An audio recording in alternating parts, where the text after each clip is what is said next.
देखिए, टीचिंग या रिसर्च पढ़ने में दो तीन चीजों का ख्याल रखिएगा। सबसे पहली बात यह है कि आपको ये सोचना है कि टीचिंग या रिसर्च या फर्स्ट पेपर को हम पढ़ क्यों रहे हैं। तो पढ़ इसलिए रहे हैं ताकि ये 50 नंबर की जो बात है, इसमें हम ज्यादा से ज्यादा इसको स्कोर कर सके। यानी आप जो है नेट की तैयारी के लिए, अब तक जो उर्दू हम लोग पढ़ रहे थे वो सिर्फ नेट या जेआरएफ के लिए नहीं पढ़ रहे थे, उसको सीखने के लिए पढ़ रहे थे। जबकि फर्स्ट पेपर हमको पढ़ना है उस तरीके से कि उससे हमें नंबर स्कोर करना है, काबिल नहीं बनना है। तो पहला दिमाग तो ये चलाना है। इसका मतलब ये है कि मुझे डिफिनेशन से कोई लेना देना नहीं रहेगा। मुझे हर चीज को, यानी आपको हर चीज को, हर पॉइंट को, हर स्टेप को माइंड में बैठाना है। और यही सोच के जब आप पढ़ेंगे तो आपका फर्स्ट पेपर, खास के दो चार चीजें जो है वो एकदम बिल्कुल क्लियर हो जाएगी। जैसे आपका टीचिंग, इसको आपको क्लियर होगा। रिसर्च है, ये क्लियर होगा। पैराग्राफ है आपका, वो क्लियर होगा। पैराग्राफ आप अच्छे से बना पाएंगे। हायर एजुकेशन की क्लासेस आती हैं वो या क्वेश्चन आता है वो आप क्लियर कर पाएंगे। कम्युनिकेशन का क्वेश्चन आता है आप उसको अच्छे से क्लियर कर पाएंगे। तो ये सारी चीजें जो है आप आसानी से बना पाइएगा। और आसान होता है। आसान कैसे होगा? जब इसको बार बार पढ़िएगा। और इसके लिए जरूरी है, खास के हम लोगों के यहाँ बिहार वाले जो है एक कहते हैं कि सेट मारना। समझे? जो जो बिहार के रहेंगे वो इन चीजों को समझते होंगे, सेट मारना। जैसे बिहार के बच्चे जो है किसी कंपटीशन की जो तैयारी करते हैं, तो वहाँ क्या होता है कि हर मोहल्ले हर शहर में क्या होता है, छोटी छोटी जगह बनी रहती हैं जहाँ 8-10 बच्चे बैठते हैं। और बैठने के बाद क्या है, क्वेश्चन को हल करते हैं। और एक ही क्वेश्चन को बार बार बार बार बार बार वो हल करते हैं। अब बार बार हल करने के मतलब क्या है, एक साल का क्वेश्चन मैंने कर लिया, दूसरा तीसरा चौथा पांचवा छठा, जहां तक 10 साल का क्वेश्चन है 10 साल तक पहुंचे, उसके बाद फिर रिटर्न आते हैं। तो इस तरीके से सेट मारते हैं बराबर। वो तरीका होता है उसका। जिस तरीके से एग्जाम देते हैं ठीक उसी एग्जाम को वो एज्यूम कर लेता है। वो मान के चलता है कि हम एग्जाम दे रहे हैं, और ठीक उसी पैटर्न पे वो सेट लगाता है। और फिर देखता है कि कितना हम स्कोर किए हैं इसको। 50 में क्वेश्चन है तो 50 में हम कितना बनाए। इसी तरीके से धीरे धीरे धीरे क्या होता है, स्ट्रांग होता है। बिहार के बच्चों को यही है तैयारी करने का तरीका, कंपटीशन का। पहले वो पढ़ते हैं, पढ़ने के बाद सेट बहुत मारते हैं। तो दूसरा हमारा काम क्या है, सेट मारना है। 10 साल का क्वेश्चन हमारे अब हमारे पास होना चाहिए, आपके पास होना चाहिए। नहीं है तो आप उसे मंगा लीजिए, अमेजोन से मंगाइए।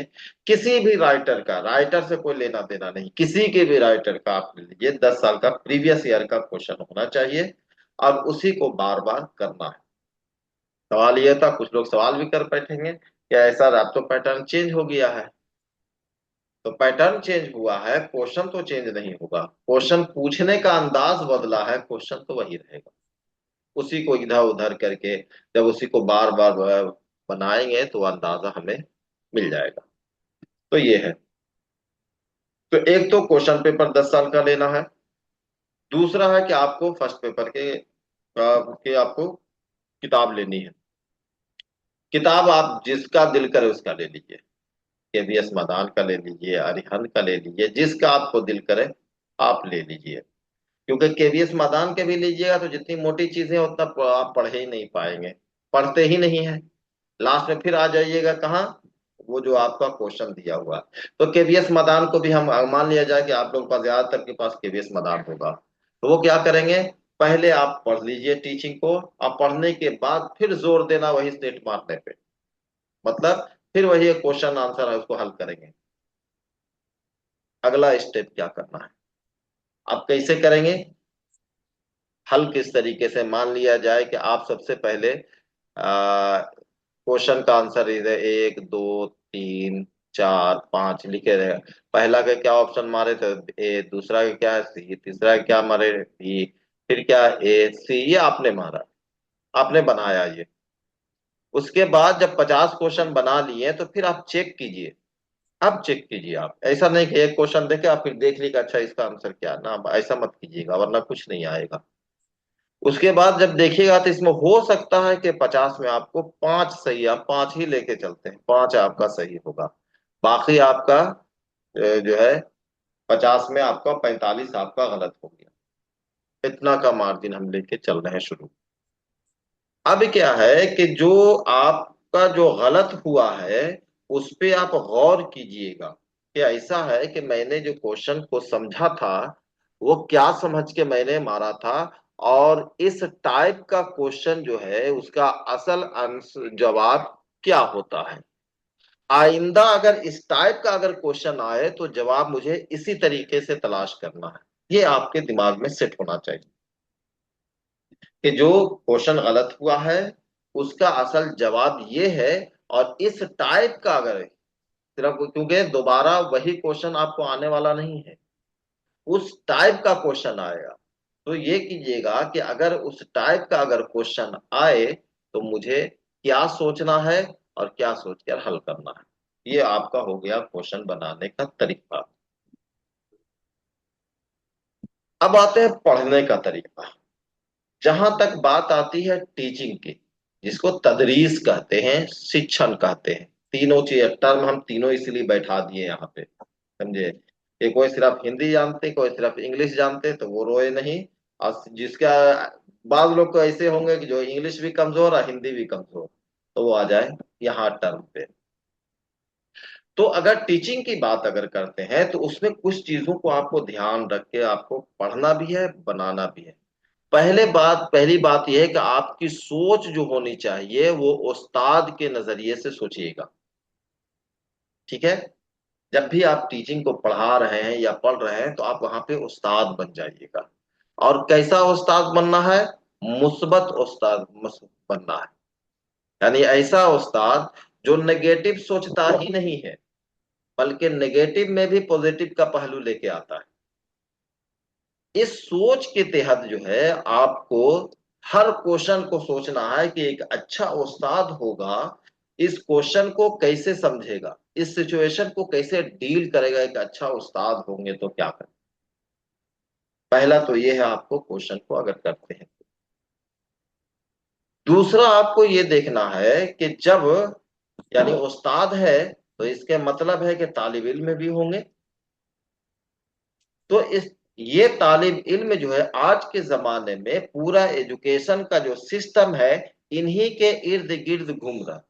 पूरा सिस्टम तालिब इल्म के इर्द गिर्द घूम रहा।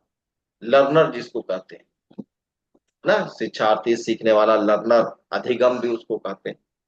तो सारा मामला इसी के है। सरकार का पूरा फोकस जो है वो आपको लर्नर पे है, सीखने वाले पे है, सिखाने वाले पर कम है। सरकार ये चाह रही है कि ज्यादा से ज्यादा स्किल वाले, यानी ऐसी पढ़ाई हो जिससे वो कुछ कर सके, समाज में कुछ जो है आगे अपना योगदान वो दे सके। तो उसके लिए जरूरी है कि प्रोडक्ट जो बना, उस्ताद जो प्रोडक्ट बनाए वो कैसा प्रोडक्ट बनाए, वो क्रिटिकल प्रोडक्ट बनाए, चीजों को सोच सके। यानी सरकार का मिशन है कि एक एसेट्स तैयार करना है। इंसान को भी ये पढ़ के क्या है, एक एसेट्स हमारे पास आ जाए। तो उसके लिए क्या है कि जाहिर सी बात है, जो कीमती असासा आपके पास है, कीमती असासा तैयार करना चाह रहे हैं, तो असासे की अहमियत ज्यादा हो जाती है। तो तालिब इल्म क्या है, असासा है, सरकार के लिए भी, कौम के लिए और उस्ताद के लिए भी। तो पढ़ाई क्या है, क्या हो गया, वो आपका उस असासे के इर्द गिर्द घूम रही। तो अब ये बताइए, कीमती असासा है उसको अगर आप पीटिएगा, उसको अगर आप मारिएगा, उसके आप बेइज्जत कीजिएगा, तो क्या वो अच्छा उस्ताद कहलाएगा? कभी नहीं। क्योंकि वो कीमती असासा है। तो कीमती असासे में अगर कुछ गड़बड़ी भी है तो उसको बड़ा प्यार से, दुलार से, चमकार के, बेहतरीन से उसको क्या करना है, आगे बढ़ाना है।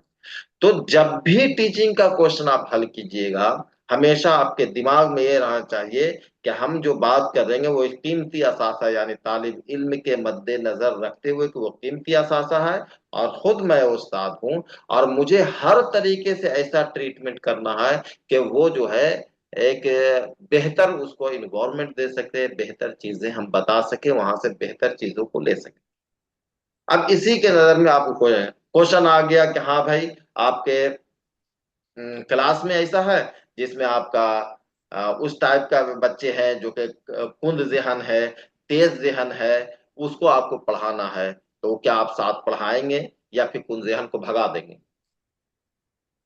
अब वहां पर कहिएगा कि नहीं है, तेज ज़हन वाले के साथ साथ तो कुंद ज़हन को तो हम पढ़ा नहीं सकते हैं, फिर इसका कैसे लेवल होगा? ऐसा है कि उसको अलग हम कर देंगे। तो अलग कर देंगे तो भाई वो भी तो कीमती असासा है ना, उसको कैसे आप अलग कर दे, उसको कैसे बुरा फील करवाइएगा? उसको बुरा फील नहीं करवा सकते हैं, ऐसे सोचना होगा। हाँ, ये कर सकते हैं कि जो थोड़ा कम समझ रहे हैं उसे जो है एक्स्ट्रा तवज्जह देके उस लेवल तक पहले लेके आएंगे, और उसके बाद फिर गाड़ी आगे बढ़ेगी। अब बताए, क्या उस रेहन को आप पीटेंगे? बिल्कुल नहीं। क्या उसे आप भगा देंगे? बिल्कुल नहीं, क्योंकि एक अच्छा उस्ताद ऐसा करेगा ही नहीं।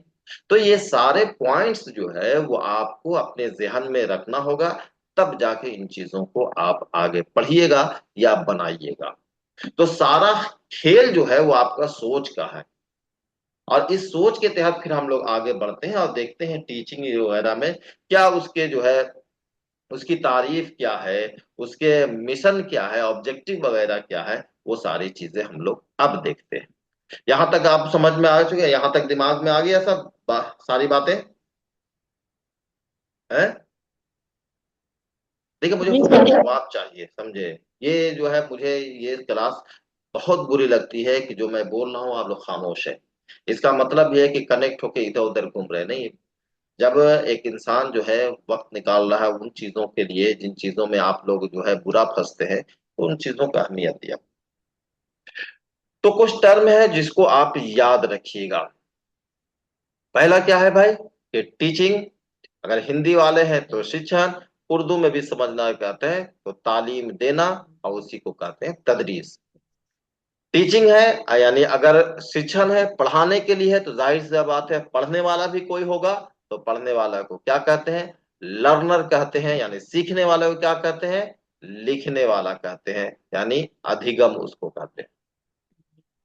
और उसी को शिक्षार्थी भी कहते हैं, यानी सीखने वाला, और उसके बाद तालिब इल्म। अधिगम कहते हैं सीखना, ठीक है ना? लर्निंग यानी देखिए, टीचिंग, लर्निंग, यानी एक हो गया तदरीस तालीम, दूसरा हो गया सीखना, और तीसरा क्या हो गया? सीखने वाला। अब उसके बाद एक टर्म आता है इंस्ट्रक्शन, यानी हिदायत, अहकामात देने वाले, और उसके बाद ट्रेनिंग यानी तरबियत। ये सारे अहम हिस्से हैं आपके टीचिंग के टूल्स हैं, है ना? जैसे किसी पाइप वगैरह या फिर किसी नल को अगर खोलते हैं तो उसमें बहुत सारे टूल्स है, आपको जरूरत पड़ता है। आपको रिंच का 5 नंबर, 2 नंबर, 20 नंबर, तो ये सारे टूल्स हैं ये। अब आते हैं, देखिए टीचिंग की बात करते हैं, पहले तारीफ को देते हैं। बहुत सारी चीजें तो तारीफ में ही समझ में आ जाती है। तदरीस इंग्लिश वाले के लिए इधर है, मैं हिंदी के ही लेके चलूंगा।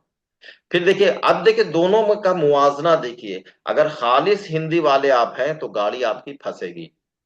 ऐसे ऐसे हार्ड हार्ड लफ्ज आएंगे जो कि आपका दिमाग का सातों तबक जो है वो आपका रोशन कर देगा। इसलिए मिक्स लैंग्वेज लेके चलेगा, टर्म हमेशा दोनों को याद रखिएगा। कथा शिक्षण यानी आपको टीचिंग का मतलब है किसी को ज्ञान, देखिए अब यहाँ पे आ जाए, ज्ञान या कौशल सिखाना। यानी क्या है ज्ञान के मतलब? क्या है? नॉलेज। उसके बाद इसमें शिक्षक छात्रों को समझाने, मार्गदर्शन देने और सीखने में मदद करता है। ये आपको टीचिंग में है। यानी अपार्टिंग नॉलेज है, गाइडेंस लर्नर है, सीखने में सहायता करता है जो है, मार्गदर्शन देता है, और उसके बाद हेल्पिंग द क्या होता है, अंडरस्टैंड कॉन्सेप्ट, यानी कॉन्सेप्ट को समझने में क्या करता है, मदद करता है। एक आपका ये है। अब यहां से क्या है, आप पूरा याद नहीं किया क्या है टीचिंग, क्या मतलब हो गया भाई, तो नॉलेज हासिल करना। उसके बाद क्या करना है कि उसको सिखाने सीखने में मदद करना है, और नई नई चीजों को बारे में बताने में उसकी हेल्प करना है। दूसरी तात्पर्य शिक्षण एक सामाजिक प्रक्रिया है, ठीक है ना, सोशल प्रोसेस है ये। समझ में आ रही है बात, तो इस टर्म को याद रखिएगा। कैसे क्या है, टीचिंग क्या है, एक सोशल प्रोसेस है, जिसमें एक अधिक अनुभवी व्यक्ति, कम अनुभवी व्यक्ति, अब देखिए अधिक अनुभवी व्यक्ति मतलब क्या है, टीचर, और कम अनुभवी, जाहिर सी बात है, जो कम है वो हमेशा सीखता है, और जो जिसके पास ज्यादा इल्म है वो हमेशा सिखाने वाला हमेशा क्या होगा, वो टीचर है, चाहे वो किसी चीज का भी ज्ञान दे रहा हो। तो कम अनुभवी व्यक्ति यानी छात्र को अब क्या क्या देगा, देखिए ज्ञान, कौशल, और उसके बाद मूल्य प्रदान करता है। यह केवल किताबी ज्ञान नहीं देता, बल्कि छात्र के व्यवहार में परिवर्तन लाता है, ये बड़ा इंपॉर्टेंट है। अब देखिए ये क्या कर रहा था कि टीचिंग क्या है, सोशल प्रोसेस है। अब इसमें क्या है कि मोर एक्सपीरियंस पर्सन जो रहता है, वो क्या करता है, कम एक्सपीरियंस वाले को सिखाता है, स्टूडेंट को सिखाता है। क्या सिखाता है भाई, द इम्पार्ट्स जो है नॉलेज को सिखाता है, और उसके बाद के उसका स्किल सिखाता है, यानी अनुभव सिखाता है, और उसके बाद वैल्यूज को सिखाता है। ठीक है, तो ये सबसे ज्यादा ध्यान देना है कि टीचिंग में क्या है, कि साथ साथ पढ़ाने के साथ साथ, यानी किताबी इल्म देने के साथ साथ आपका उसके अंदर क्या चेंजिंग आना चाहिए, तहजीबी तौर पर या कल्चरल तौर पर उसके अंदर क्या परिवर्तन आना चाहिए, ये भी जिम्मेदारी उस्ताद की होती है ना। एक तो जिम्मेदारी है कि आपका इल्म से बराबर क्या, इल्म आपको दे दिया, इसके साथ साथ इल्म के साथ साथ उसके अंदर स्किल भी पैदा कर, यानी इतनी सलाहियत पैदा कर, स्किल मतलब सलाहियत पैदा कर दिया कि आप अमली तौर पे वो काम कर सकते हैं, ये भी कर दिया आपको। लेकिन सिर्फ यहीं तक खत्म नहीं होगा, किताबी ज्ञान दे दिए, स्किल दे, बल्कि ये भी है कि आपके इस तरीके से आपको तैयार कर दे कि आपके अंदर जो है, जो आपकी सलाह, जो आपकी एक्टिविटी थी वो बिल्कुल बदल जाए, और वो समाज के लिए बेहतर हो जाए, यानी सामाजिक यानी व्यवहार में आपका क्या है, परिवर्तन होना चाहिए, बदलाव होना, यानी आपका बिहेवियर जो है ना वो चेंज होना चाहिए। इसका मतलब है कि जहाँ किताबी ज्ञान है, किताबी इल्म है, वहीं आपको बिहेवियर की भी बात करता है कौन, टीचिंग की बात करता है, टीचिंग में ये भी शामिल है। अब यहां से देखिए पॉइंट्स वाइज, अब इसको अगर ऊपर को अगर ना याद करें तो आप यहां से याद टीचिंग क्या है, एक क्या है सोशल प्रोसेस, अभी हम लोग देखें, आगे देखते हैं शिक्षण क्या है, सुनियोजित प्रक्रिया है, यानी प्लान प्रोसेस है, यानी क्या है, मुनज्जम अमल है, ये मुनज्जम तौर पर ये लगातार होते रहता है। टीचिंग का मतलब ये नहीं कि इंडिविजुअल करा, बल्कि एक बड़े पैमाने पर मुनज्जम तरीके से इसका काम किया जाता है कि किस तरीके से पढ़ाया जाए। अब जिसके माध्यम से क्या करता है शिक्षक जो है, यानी टीचर स्टूडेंट को क्या देता है, शिक्षक विद्यार्थी को क्या दे, एक टीचर स्टूडेंट को क्या दे रहा है, इल्म दे रहा है, यानी नॉलेज। इसके साथ साथ स्किल यानी महारत उसको है। इसके बाद क्या वैल्यूज प्रदान कर हर जो है वो करता है। दूसरे हिस्से में अगर देखिएगा, दूसरे शब्दों में शिक्षण क्या है, वह प्रक्रिया है जिसमें शिक्षक क्या दे रहा है उसको, तदरीसी हिदायत यानी इंस्ट्रक्शन देता है, उसको कहता है इन ये चीजों को पढ़िए, इन चीजों से बचिए, ये सही है, समाज के लिए बेहतर है। उसके बाद गाइडेंस करता है, रहनुमाई करता है, और इसके रहनुमाई के साथ साथ शिक्षक का काम क्या है, यानी एक टीचर का काम है हौसला अफजाई भी करना। टीचर का ये भी काम है, जहां उधर देख रहे हैं कि उसका काम पढ़ाना है, महारत हासिल कराना है, स्किल वगैरह है, वहीं उसका ये भी है कि उसको हिदायत करना भी टीचर का काम है, रहनुमाई करना भी टीचर का काम है, उसके साथ साथ उसकी हौसला अफजाई यानी मोटिवेशन भी जो है देना उन्हीं का काम है, एक टीचर का काम है। और इसके साथ साथ बिहेवियर चेंज सबसे बड़ा ये है, यानी रवैये में तब्दीली की कोशिश करना भी टीचर का अहम काम है। बात समझ में आ रही है? कुल मिला के अगर देखिएगा तो तीन चार चीजें मालूम होती है। टीचर का काम क्या है? इल्म है, इल्म का इल्म का ज्ञान देना। उसके बाद उसके महारत जो है, टीचर स्टूडेंट में इतनी सलाहियत पैदा कर देना कि वो चीज़ों में महारत हासिल कर जाए। उसके बाद ये भी देखना है कि वो उसका बिहेवियर किस तरीके से है, बिहेवियर चेंज का तब वो प्रयास करना है। इसके साथ साथ ये भी देखना है कि समाज के लिए वो क्या कर रहा है, समाज में उसका क्या वैल्यू है, वो भी उसको दिलाना है। ठीक है, ये देख लिए। अब इसके देखते हैं इसका उद्देश्य मकसद क्या है। ऑब्जेक्टिव देख रहे हैं, टीचिंग का मकसद क्या है ये। तदरीस के मकासिद, ऑब्जेक्टिव ऑफ टीचिंग। पहला क्या है, देखिए, प्रोवाइडिंग नॉलेज, यानी इल्म फराहम करना। ये कहता ना कि टीचिंग क्यों पढ़ेंगे भाई, क्या है इसका ऑब्जेक्ट, मकसद क्या है? मकसद क्या है? इल्म का क्या है? फराहम करना, यानी ज्ञान प्रदान करना। विद्यार्थियों को विषय का सही और व्यवस्थित ज्ञान देना, ये टीचिंग का अहम हिस्सा, पहला पॉइंट। यानी विद्यार्थी यानी स्टूडेंट जो है, उसका जो अपना सब्जेक्ट है, उसका सब्जेक्ट सही भी उसका इल्म देना, और इसके साथ साथ सिस्टमेटिक वे में, व्यवस्थित ज्ञान मतलब सिस्टमेटिक नॉलेज देना है उसको। ये नहीं कि इधर से उधर, इधर से उधर, इधर से उधर कर रहे हैं, नहीं, एक सिस्टमेटिक वे में दीजिए ताकि उसके तह बतह उसके दिमाग में जो है अच्छे से बैठता चला जाए। दूसरा पॉइंट क्या है?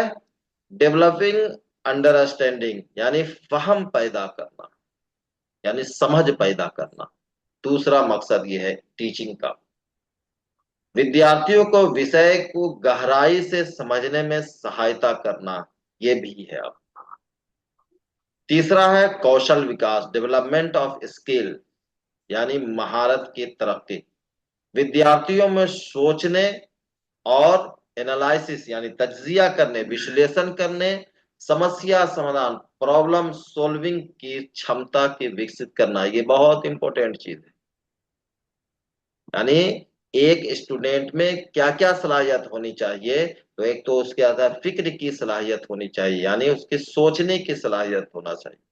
उसके बाद जो चीजें उसके सामने है उसका तज्जिया वो कर सकते हैं, एनालिसिस कर सके उसको।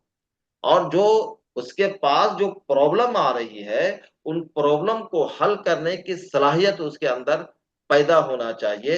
ये मकसद है आपका टीचिंग का। इसके साथ साथ चौथा नंबर में देखते हैं डेवलपमेंट ऑफ क्रिएटिविटी, तख्लीकी सलाहियत की तरक्की।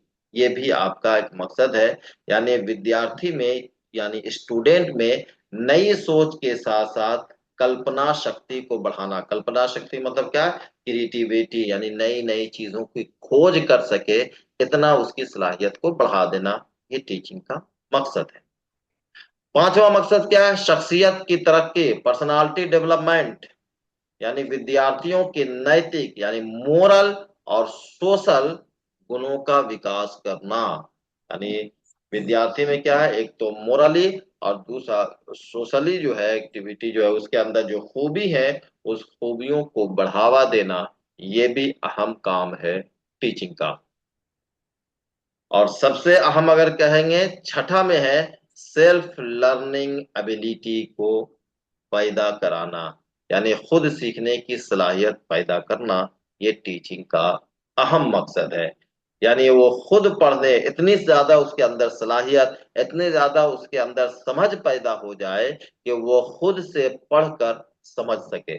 और हायर एजुकेशन में जो कि आप लोग पीजी में होंगे या कर रहे होंगे, तो उसके लिए क्या है कि सबसे अच्छा स्टूडेंट वही होता है, वो स्टूडेंट सबसे अच्छा होता है या पढ़ रहा है जिसे किताब से बात करना आ जाए।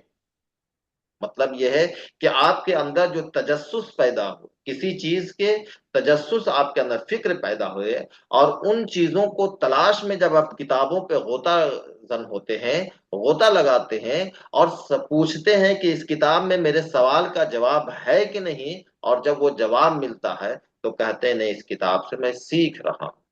तो किताब से सीखने, किताब से बातें करना आ जाए, जो पढ़ रहे हैं उससे समझ में आ जाना चाहिए, इसका मतलब है कि आप सही ट्रैक पे जा रहे हैं, आप सही इल्म हासिल कर रहे हैं।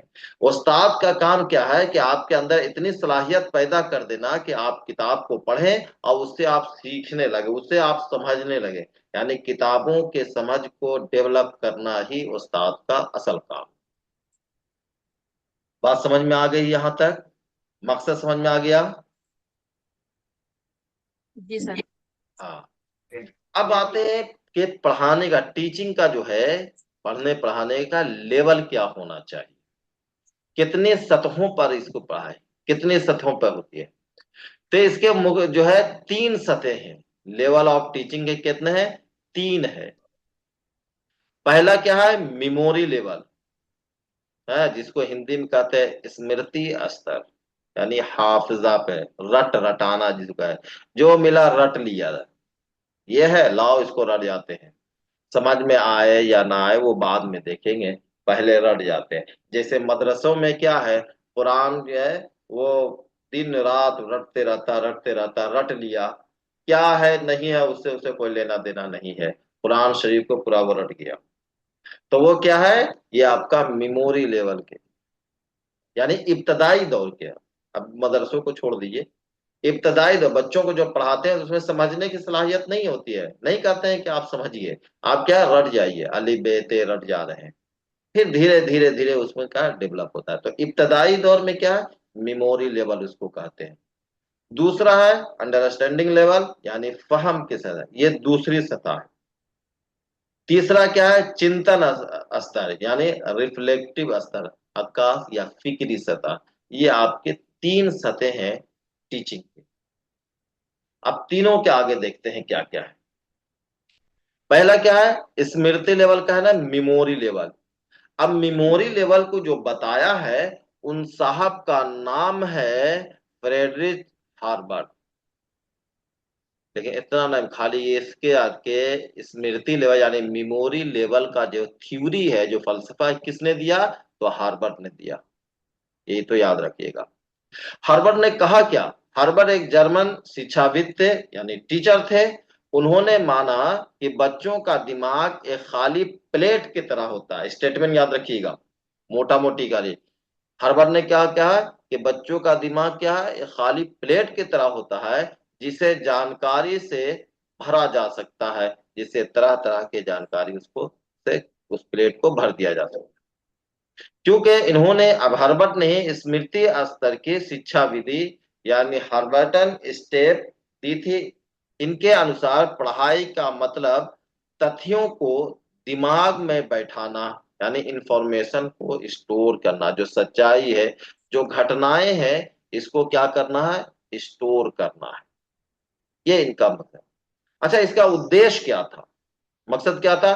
छात्र के ज्ञान को व्यवस्थित करना, ताकि वह उसे भविष्य में दोहरा सके। मेमोरी लेवल का मकसद क्या था?